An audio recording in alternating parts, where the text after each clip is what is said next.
first question? Yeah, first question. How are you? That was my Jeopardy answer. You guys didn't get that? What is the first question? French surrealist for 300, please? You probably would get that too, wouldn't you? Did you ever go on Celebrity Jeopardy? No, I haven't, but I had a lot of friends from college who went to make the big bucks. Yeah. And they did. And they won. And they did. Now, this amazes me, because I do watch Jeopardy religiously. And I never know any of them. Honestly? I do, but the bad things, I make up things, too. What is the country of Timor? And it's not even about countries.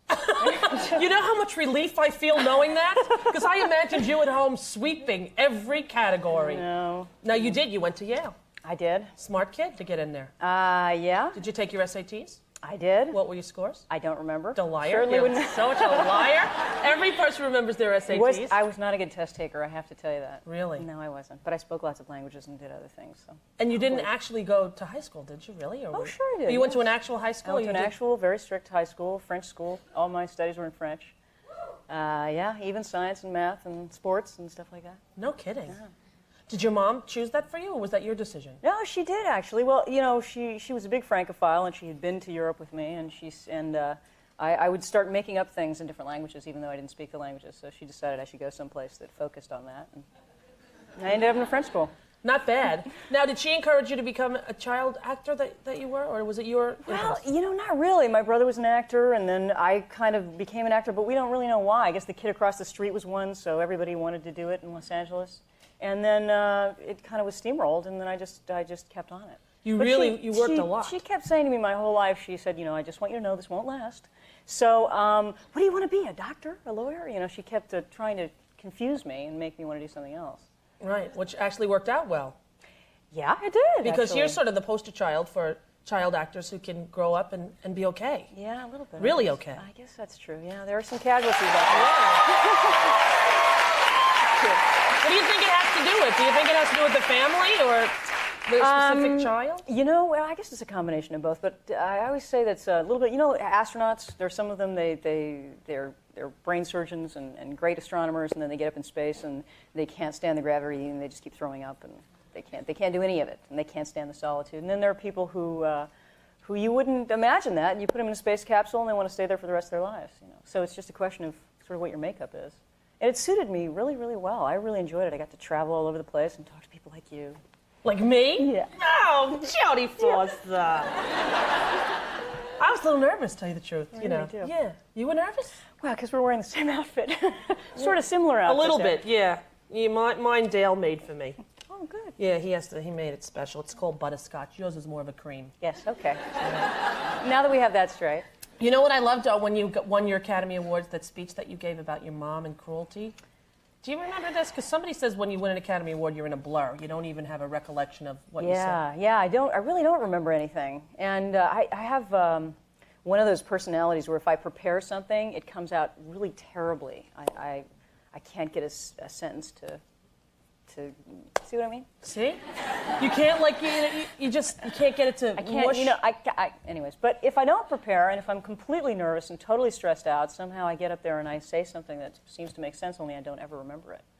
No, So it was I something don't about remember cruelty, about how your mom said that cruelty is never an option, or? Yeah, I think, I can't, you know, I've seen the tape, so I basically said that cruelty might be very human and very cultural, but it's not acceptable. And I think that was something that she said. What a great little thing that she put in your head as a kid. Now, I remember you as a kid on all these shows. I remember you in Court of Eddie's Father. Is that right? Totally remember you. You beat up Eddie, It's a little embarrassing. Is it embarrassing for you? You were so cute. Not that you're not cute now, but then you were so cute. Yeah, well, I guess cute in that kind of funny-looking kind of little way. Not even. We have a clip of you on the Partridge Family. No. Yeah. Oh, You and Danny Bonaducci out on a date. I remember this episode. Take a look. I guess you know the way I feel about you. I know. And? Well, I like you, Danny. It's just that, well, I'm not ready for that kind of commitment.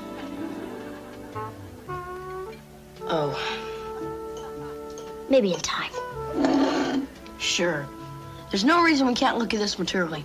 Right. After all, we're not kids anymore. Here you go, kids. That would be you.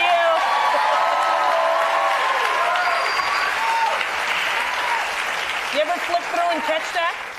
Nick at Night, one of those shows? You know, I do occasionally, but I have never seen that one. Do you have memories of doing that specific episode? Yeah, I do. Well, that was pretty, like the whole idea of David Cassidy, being in the same room as David Cassidy was a big thing for me. Pretty overwhelming. So I do remember doing that show. I had David Cassidy bell-bottom jeans. Did you? They were like hip huggers, and they were really flared, and they had a little red, like iron-on David Cassidy patch on the bottom. Oh, very nice. With little flowers and stuff like that. I remember the iron-on things. Those were good. Yeah, they were nice. Remember that Hang in There Kitty t-shirt like this? The little cat? Memories of the 70s we're sharing right now. Yeah. We're about the same age. Yeah. Yeah. Yeah. If we were in high school together, we probably would have been friends. Or, you would have beat me up. And Yeah, exactly. Would have beat you up. One of the two, I would have gone to the principal and said, I tried everything, but I don't know. I reasoned with her. She just keeps punching me. She took my devil dogs again. I don't know what's wrong with her. We have more to talk about. Hello. I'd like to buy a vowel. Is it an O? Is it Jodie? Yes. We'll be back with Jodie.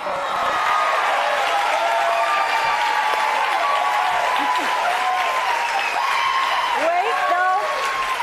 Just want you to know that's not my voice. That's not my voice. Now, that doesn't surprise me. No, they Because I dubbed heard me. that, I thought, what is that? Yeah, I don't have a high voice like that. No. Now, what was wrong with your singing voice? Actually, nothing, but they dubbed the rest of the actors in the movie as well, and so then they just decided they would dub me, too. Yeah, it sounded a little Minnie Mouse-ish. It was a little Minnie Mouse-ish, and my voice is, deep and all that, so I've been basically holding a grudge for all these years. You could rectify the situation now by giving a little Tallulah medley. I could. Put any pressure on you, but... My name is Tallulah, my first rule of thumb. I don't know where I'm going or where I'm coming from. I'm never gonna because the words upset me. You may forgive my going, but you won't forget me. Wow! See what I mean? Did you ever do any musicals?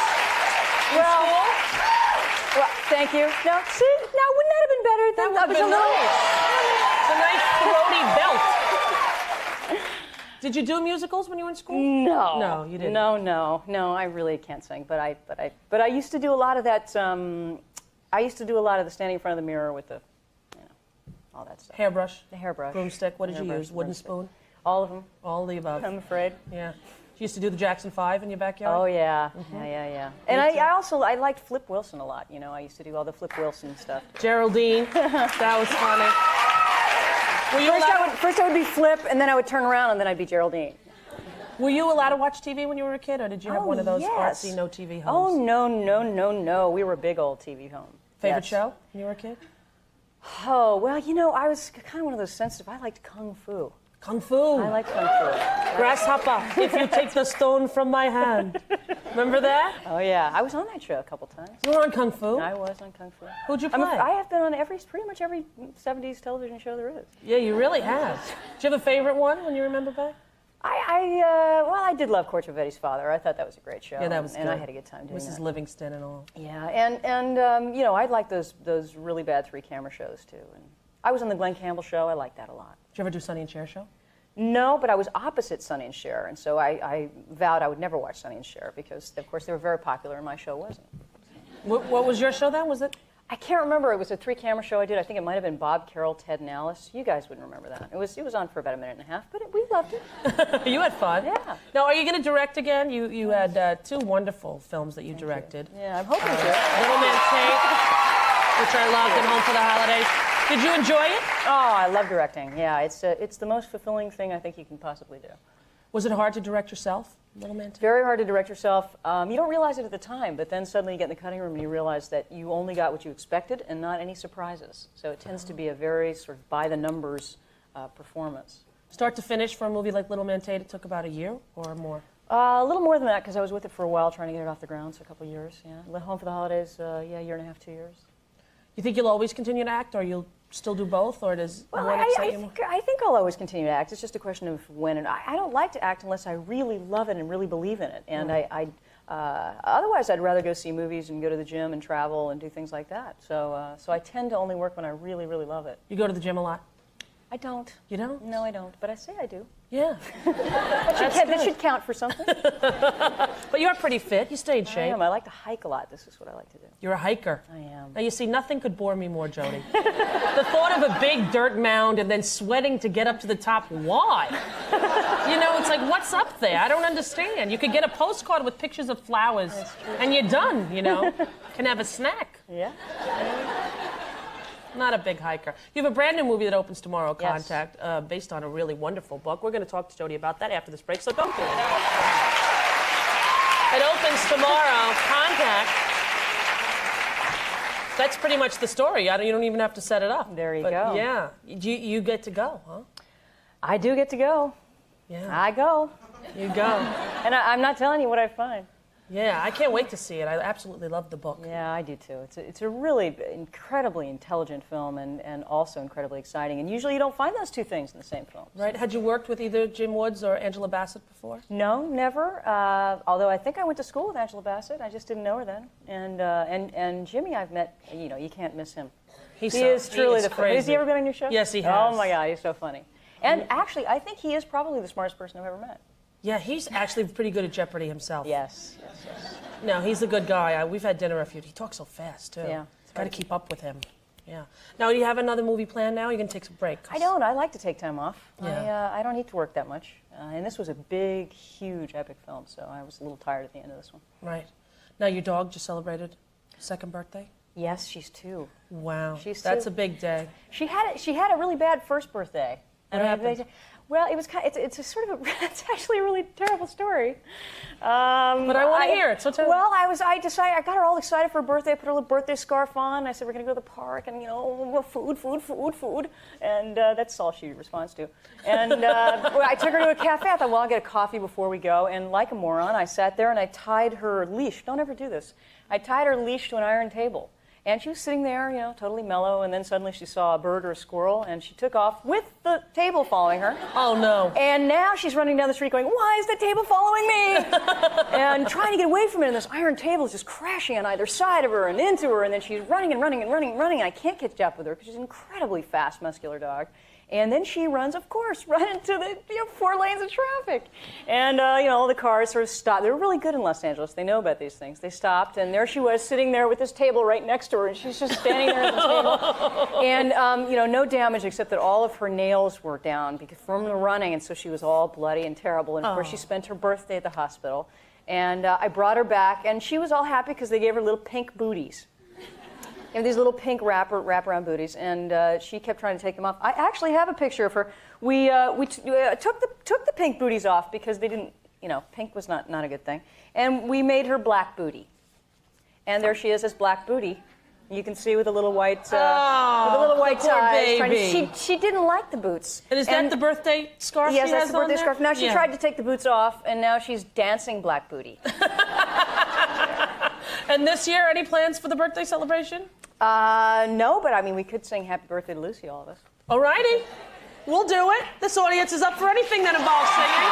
Oh, wait. The Happy Birthday song. It's really expensive. We can't sing the Happy Birthday song. Let's just say we did because it's really expensive. You know what? Money is no object when it's Jodie Foster's dog. Right. Happy birthday to you. Happy birthday to you. Happy birthday, dear Lucy. Happy birthday to you.